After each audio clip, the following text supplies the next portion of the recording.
قال کذالک، انہوں نے کہا اسی طرح اللہ تعالیٰ یفعل، کرتا ہے، ما یشاء، جو وہ چاہتا ہے، یفعل، کرتا ہے، یہاں کہا یخلق، پیدا کرتا ہے، کریٹ کرتا ہے، تخلیق کرتا ہے اس کی جو وہ چاہتا ہے، ما یشاء۔ اس دونوں میں فرق ہے، اس دونوں کے فرق کو ہم سمجھتے ہیں، غور کریے، یفعل کا مطلب ہوتا ہے کرتا ہے، ٹھیک ہے، اللہ تعالیٰ کرتا ہے جو وہ چاہتا ہے۔ یہ جواب دیا گیا تھا زکریا علیہ السلام کو یحییٰ علیہ السلام کی، جب انہیں بشارت دی گئی تھی اور جب انہوں نے سوال پوچھا تھا کہ مجھے بچہ کیسے ہو سکتا ہے۔ اور یہاں پر مریم السلام علیہا نے جب پوچھا تو ان سے کہا یخلق، اس میں کیا فرق ہے؟ آپ دیکھیں، سب سے بڑی بات ہے کہ کرسچنز جو ہیں وہ کیا کہتے ہیں جب وہ شرک کرتے ہیں، تو وہ کہتے ہیں کہ عیسیٰ علیہ السلام اللہ کے بیٹے ہیں۔ اب اگر ہم یہاں پر یفعل کا لفظ لگاتے ہیں تو اس کا ایک غلط معنی نکالا جا سکتا ہے کہ اللہ جو چاہتا ہے وہ کرتا ہے، تو اللہ نے کیا اور ہو گیا، یعنی معاذ اللہ، آپ میری بات سمجھ رہے ہیں کہ کیا کہا جا رہا ہے یہاں پر؟ تو جب کہا گیا یخلق، یعنی وہ پیدا کرتا ہے، وہ تخلیق کرتا ہے، وہ بناتا ہے جسے وہ چاہتا ہے، تو وہ جو کرسچنز کی جو وہ غلط بات ہے کہ اللہ سبحانہ تعالیٰ کا بیٹا ہے عیسیٰ علیہ السلام، تو یہ بات یہاں پر اپنے آپ تردید ہو جاتی ہے اس بات کی، اور بالکل اس کے اندر غلط معنی نہیں نکالا جا سکتا کہ اللہ بناتا ہے، اللہ کریٹ کرتا ہے، اللہ پیدا کرتا ہے جو وہ چاہتا ہے۔ تو یہاں ہر طرح کی غلط فہمی کے لیے دروازہ بند کر دیا گیا یخلق کہہ کر۔ دیکھیں کتنی باریکی سے ایک ایک لفظ یہاں پر اللہ سبحانہ تعالیٰ نے قرآن مجید میں استعمال کیا ہے۔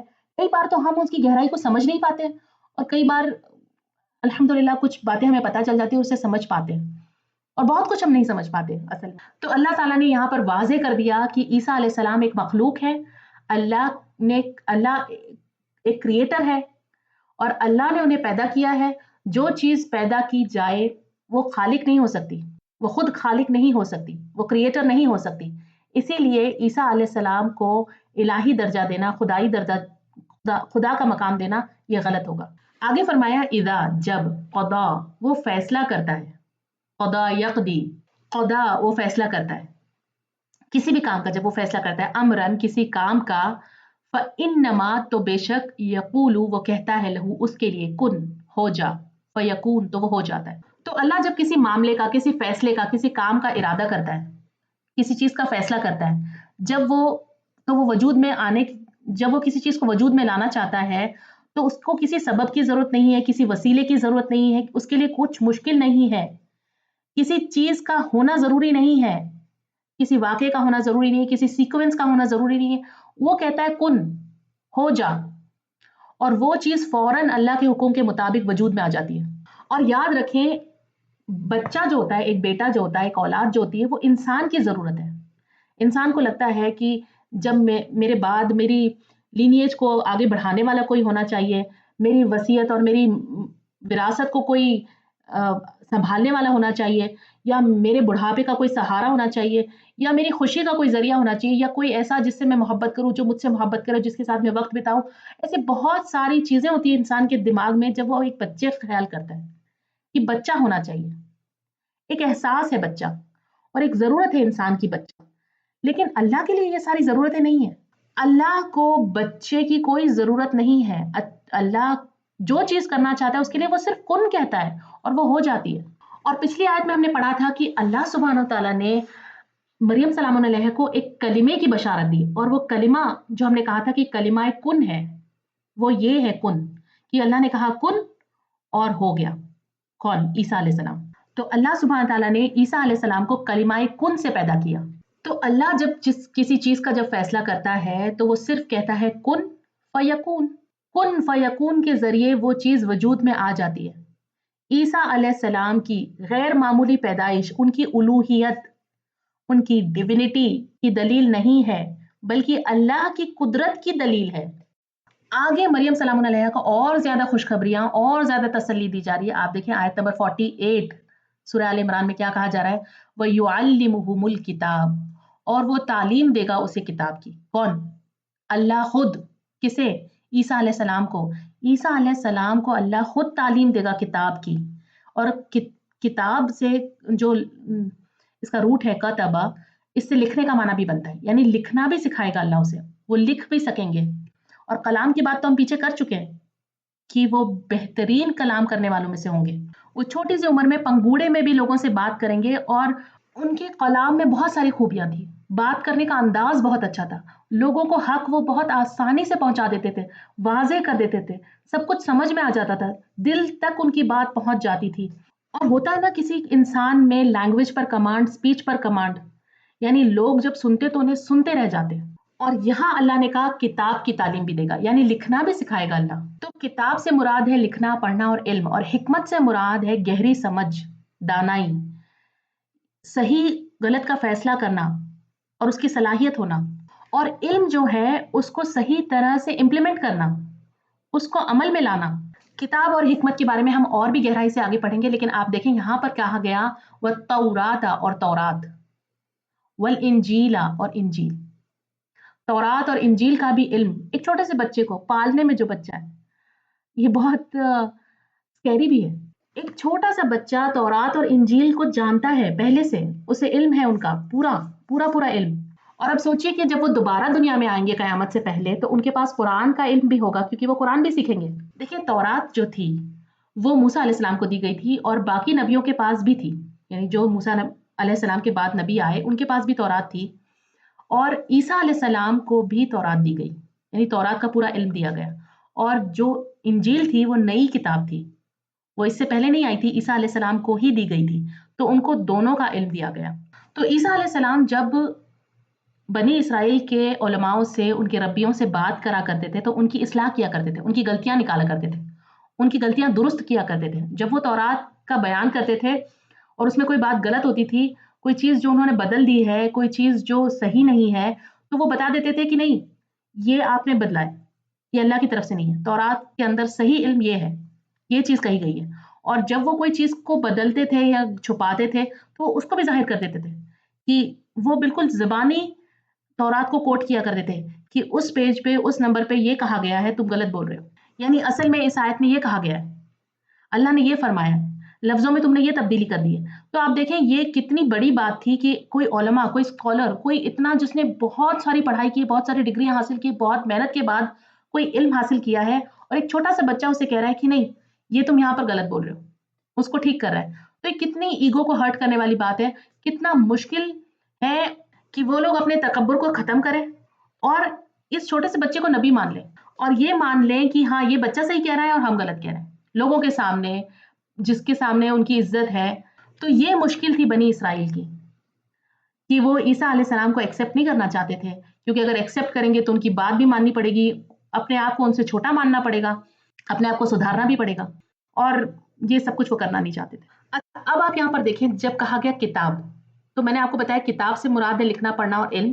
اور کتاب سے ایک اور بات مراد ہے، اور وہ یہ ہے کہ احکام اور قانون، قوانین، لاز، حرام حلال وغیرہ جو لاز ہیں اس کی بات ہو رہی ہے. تو زندگی کے جو اصول ہیں اس کی بات ہو رہی ہے.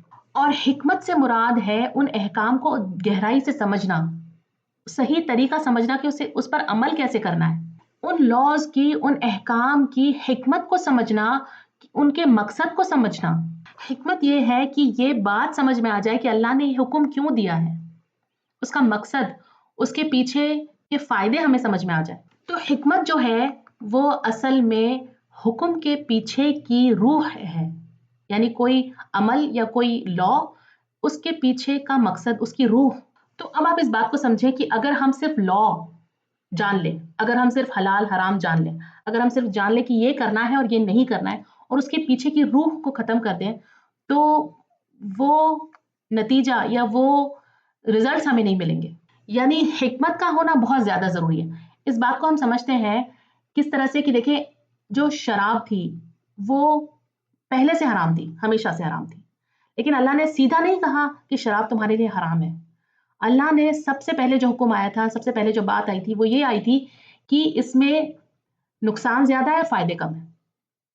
یعنی ایک بار جب انسان سنتا ہے اس بات کو، اور جس کا ایمان بہت مضبوط ہوتا ہے وہ ایک بار میں چھوڑ دیتا ہے کہ ٹھیک ہے اس کے اندر نقصان زیادہ ہے، اللہ نے کہا فائدے کم ہے، مجھے نہیں کرنا.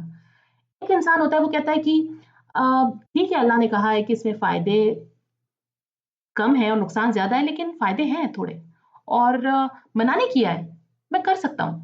یعنی ابھی اس کو صرف ایک تھاٹ ملا ہے لیکن اس نے وہ چیز چھوڑی نہیں ہے پوری طرح سے.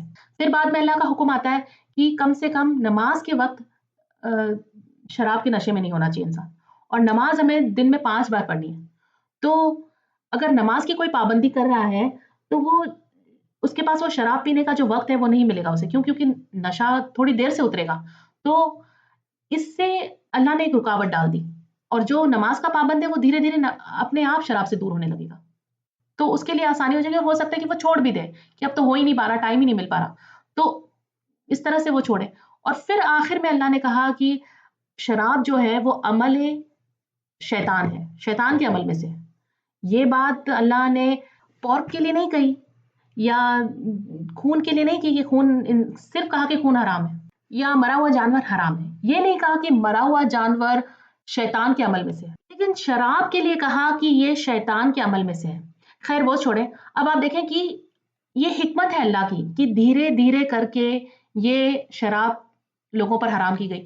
23 سال کے اندر یہ کہا. پہلے سے اللہ کو تو پہلے سے پتا تھا کہ یہ شیطان کے عمل میں سے ہے، لیکن پہلی بار میں یہ حکم نہیں آیا. کیوں؟ کیونکہ دیکھیں یہ شراب پینا اس سوسائٹی کا نارم تھا، بالکل نارمل تھا ان کے لیے. اب ایک بار میں اگر یہ حکم آ جائے تو سب کے لیے اسی وقت امپلیمنٹ کرنا کوئی آسان نہیں ہوگا. عائشہ رضی اللہ عنہا فرماتی ہیں کہ اگر سب سے پہلا حکم اسلام میں شراب چھوڑنے کا آیا ہوتا تو واللہ ہم یہ نہیں کر پاتے. تو قرآن میں صرف قانون نہیں آئے، حکمت بھی آئی اس کے پیچھے. کہ جیسے فار ایگزامپل ہمیں کہا گیا کہ روزے رکھو. روزے کے پیچھے کی حکمت یہ ہے کہ تاکہ تم تقوی اختیار کر سکو، تاکہ تمہارے اندر تقوی آ جائے. لعلکم تتقون، تاکہ تم تقوی اختیار کر سکو. سورہ بقرہ میں آیت نمبر 183 میں ہم نے یہ پڑھا ہے. اب آپ امیجن کریں کہ ایک شخص ہے، اس نے روزہ تو رکھ لیا، لیکن وہ غیبت بھی کر رہا ہے، لوگوں کا دل بھی دکھا رہا ہے، وہ غلط کام بھی کر رہا ہے، وہ کچھ اور غلط چیزیں بھی کر رہا ہے. تو پھر پرہیزگاری کہاں ہے؟ فرما برداری کہاں ہے؟ اللہ کا تقوی کہاں ہے؟ تو آپ نے حکم میں تو عمل کر لیا، لیکن اس کی حکمت کو بھول گئے، جو اس کا اصل مقصد تھا اس کو پیچھے رکھ دیا. اور رمضان کے ہی احکامات میں اللہ سبحانہ تعالیٰ فرماتے ہیں کہ آیت نمبر 185 میں کیا آتا ہے؟ لعلکم تشکرون، تاکہ تم شکر گزار بنو.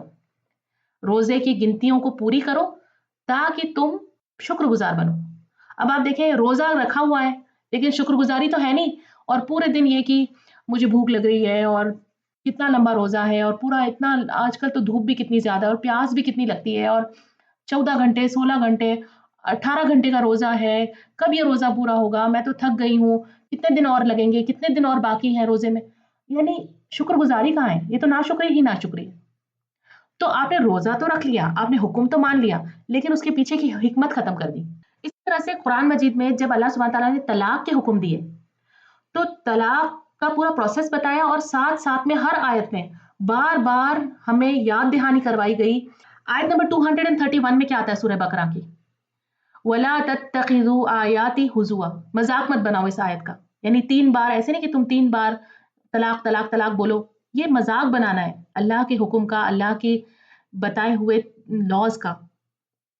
بار بار ان آیتوں میں بتایا گیا کہ معروف طریقے سے معاملہ کرو، ظلم مت کرو، عورت کو نقصان مت پہنچاؤ، اسے ذلیل مت کرو، اسے طلاق کو غلط طریقے سے استعمال مت کرو، اللہ کے حدود کا اہتمام کرو، اللہ سے ڈرتے رہو. کتنے سارے حکم ہمارے بار بار یعنی حکم دیتے ہیں اللہ، پھر اس کے پیچھے کی حکمت بھی بتاتے ہیں. ایسا کرو اور ایسا بالکل بھی مت کرنا. یہ طریقہ ہے، لیکن اسے اس طرح سے فالو کرنا، اس کے پیچھے حکمت یہ ہے، اس کا طریقہ یہ ہے فالو کرنے کا. تو آپ دیکھیں اللہ سبحانہ تعالیٰ اگر چاہتے تو قرآن مجید میں صرف حکم دے دیتے، یہ حلال ہے، یہ حرام ہے، یہ کرنا ہے، یہ نہیں کرنا ہے، list of things to do and not to do. یہ بھی ہو سکتا تھا، لیکن اللہ نے حکم کے ساتھ ساتھ حکمت بھی دی. کتاب کے اندر کتاب بھی ہے، لاز بھی ہے، قانون بھی ہے، اور اس کے پیچھے کی حکمت بھی ہے، اس کو امپلیمنٹ کرنے کا طریقہ بھی ہے. اور اگر یہ طریقہ ختم ہو جائے تو اس حکم کی روح ختم ہو جائے گی. اس بات کو سمجھانا بہت زیادہ ضروری تھا، کیونکہ جب تورات دی گئی تھی صدیوں پہلے موسیٰ علیہ السلام کو، اس کے بعد بنی اسرائیل کے اندر سے حکمت ختم ہو گئی تھی، صرف کتاب رہ گئی تھی. وہ لاز کو تو پورا ایز اٹ از فالو کرتے تھے، لیکن اس کے پیچھے کی جو اس کے اندر کی جو حکمت تھی اسے انہوں نے کھو دیا تھا. جیسے فار ایگزامپل ایک شخص ہے جو روزے پابندی سے رکھتا ہے، تراویح کی نماز پڑھنے جاتا ہے، وہ اس کا لباس بالکل پرفیکٹ ہے، اسلامک ہے، یعنی